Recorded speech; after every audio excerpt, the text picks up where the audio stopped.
Which choice completes the text so that it conforms to the conventions of standard English? The city of Pompeii, which was buried in ash following the eruption of Mount Vesuvius in 79 CE, continues to be studied by archaeologists. Unfortunately, as blank attest, archaeological excavations have disrupted ash deposits at the site, causing valuable information about the eruption to be lost. So the second sentence begins with the phrase unfortunately, has a comma, and then says as researchers Robert Scandone and Christopher Kilburn attest. So looking at this phrase, you can clearly see there's a comma before the word as and after the word attest. So this is a restrictive noun phrase. And in this phrase, there's no need for any punctuation within this phrase because it's already separated from the rest. So in this case, we wouldn't have any punctuation between these two parts.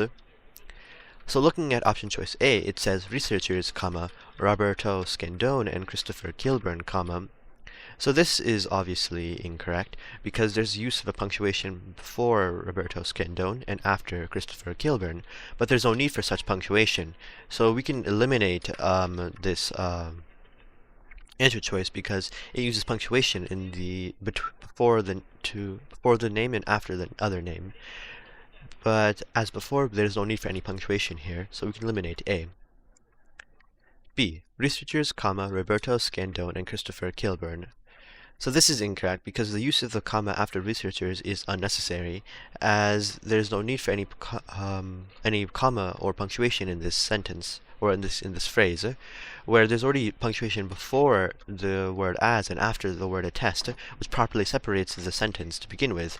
So because of this, the comma after researchers is unnecessary, and therefore we can eliminate B. C. Researchers Roberto Scandone and Christopher Kilburn. This is the correct answer because this properly uses no punctuation in this phrase, and because no punctuation is required, C seems to be the correct answer. D.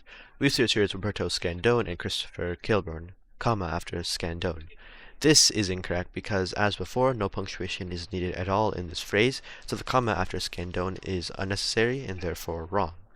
So we can eliminate B. And with this, we're left with C as the correct answer.